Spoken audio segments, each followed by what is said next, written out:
Alright everyone, welcome back. This is part 3 of the Buccaneer S.2B build. This is the Guinness girl. I've gone very different territory on this one. This is Maharak Airport, Bahrain 1991. Operation Granby, Desert Storm. It's something very different. Definitely check out part 1, which is where we go through mostly the cockpit build and nose section. And then part 2 is putting the wings and things on, making it look like a plane. Part 3 today is, guess what? We're doing lots of painting. There's not even many decals in this. Really, well, there was a war zone, so operationally there's no big markings, nothing super bright. Before we get into it though, what I will say is, here's the colors I used: XF57 and XF59, which is buff and desert yellow in Tamiya, then pink and white. I'm not going to give you mixing ratios. Simple reason, I don't think it works, and if I tell you it's like 2:1 and so on, I actually tried following that and didn't work. I think you just got to eyeball it. That's not a cop-out, it's just the reality. Another thing I've done here is I've gone to the rattle can for priming.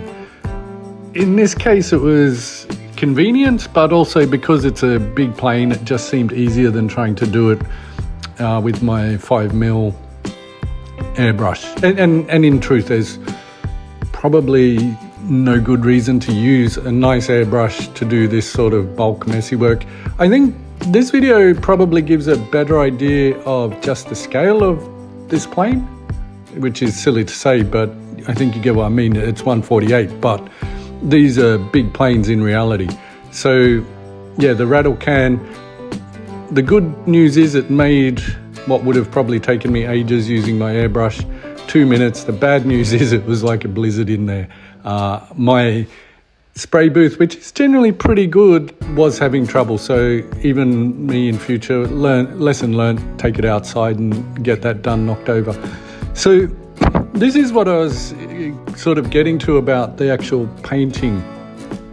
I really almost had to trial and error my way through, because again, I think any of you that have played around even with art paints and things know it's not always easy to eyeball it when you're mixing in the cup. So essentially this is the buff and desert yellow.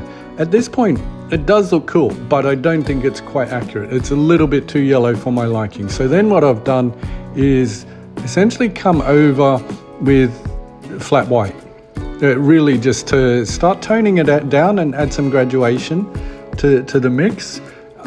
Then I'll finally come back and start balancing that with some pink to give it that desert pink scheme. The nice thing about doing it that way is I think it does give a little bit more variation than just, I don't know, like a solid pre-mixed perfect color. I think that's just one of those, or almost to me, I think not just a preference, but yeah, I'd probably say I think you do get a better effect. Anyone who's done it knows that when you're dealing with solid color, it is actually quite hard to keep it interesting and I think almost realistic looking, because as we all know, like even a red car in the street, there's those graduations and variations in there. So this is the undercarriage. Undercarriage is all good. If you want details again on the kit itself, probably, yeah, video 2 goes a bit more onto the mechanical side, I suppose, if you'd call it that, the structural side. So there's the air brake, wheels, no huge surprises. In this case, I do think because of the environment it's in, you don't get that sort of heavy weathering as such, but what was kind of obvious was just the dust. So I've tried to create that effect within reason, but you definitely don't get that heavy wear. Everything was just, I think, a yellowish sort of dust color. So from a weathering point of view, that dust color and then mixed with some grease. Oh yeah, don't forget to hit the like button. All of that stuff does make a big difference. I think YouTube thinks I'm dead. That's one of the paveway bombs. doing there. Again, nice kit, no big dramas. I think that's just olive green. I've gone blue for the crew ladders, red on the intake coverings. I think there's a proper name for it, but I forget. Definitely let me know.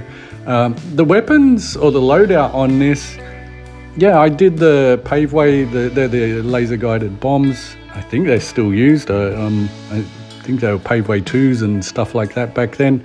There's what else? The pave spike and a few other things. At this point, I'm really just almost doing a bit of that fiddly detail work with brush. And some of this, in truth, I was doing it a bit like that just so you could, so you get a bit better film. Decals, as I mentioned, there's probably a dozen, not many at all, really. All obviously, given where it was and the time, all the, what do I say, OHS type warnings, they all get painted over, removed straight away as soon as things get serious. It's a bit silly in that sense, getting too carried away with some of the safety bureaucracy, I'd say, when you're in a war zone. That's just the reality of it. So decals wise, no big dramas at all. This is the actual Guinness girl decals going on. So what I'm doing here is I'm sort of showing you how I do it in front of the camera. And the reason I do it that way, sometimes if it's a big decal, I've got into trouble before where if you try and lift it off and then move it to wherever you want it to go, you can get into tangles where it folds up on itself, all sorts of problems. So generally on larger decals, I will, where it makes sense at least, slide it off the original backing. I think, and there's also a bit of a risk management there. If it's a crucial decal, like say the Guinness girl itself, I think it just makes more sense to, or like the pirate flag here, to not do risky stuff with a decal that you're going to be in trouble if you mess it up.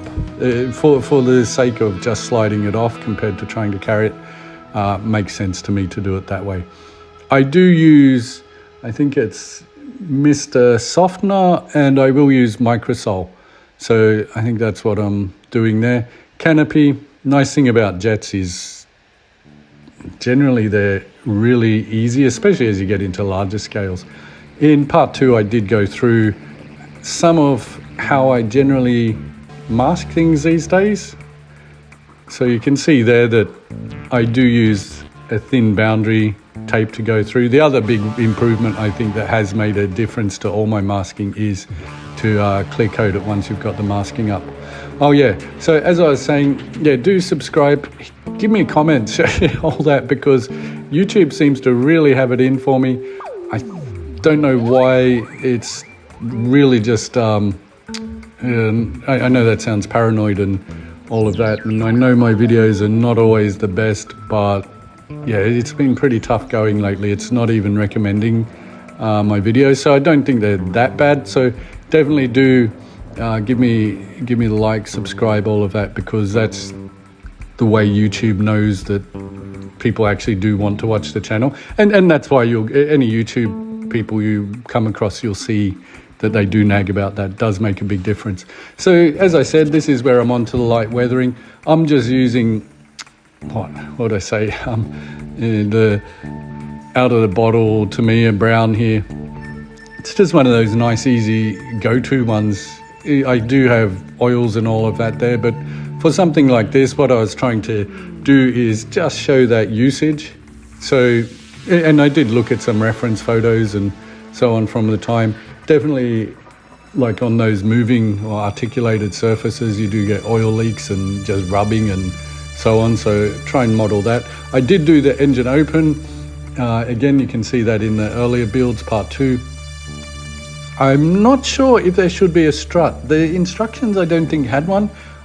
I'm not sure if it was some sort of pneumatic thing in there or there's a fold-up strut. If someone knows, do let me know. I went with blue on the crew ladders because that's what the instructions say, and I'm a bit I'm a bit, what would I say? I've got to be careful how I phrase that. OCD maybe or something. And in truth, I have seen blue and red ladders around the place over the years here and there. So it wasn't something I was getting too worried about. Most of it at this point is simply touch up and messing around with like some metallic on the refueling probe, bit more oil leaks and so on the air brakes, which is one of those defining parts of the Buccaneer. So there you are. I hope you like that. It's been a reasonably long build, but it's a very cool kit. Highly recommend it. Something different. My first Buccaneer, my first Desert Pink scheme. Yeah, very cool. In the next one, I think we've got a biplane coming up. So hopefully I'll see you then. Hope you have fun with your own models. Let me know how you go. Thanks again. Bye.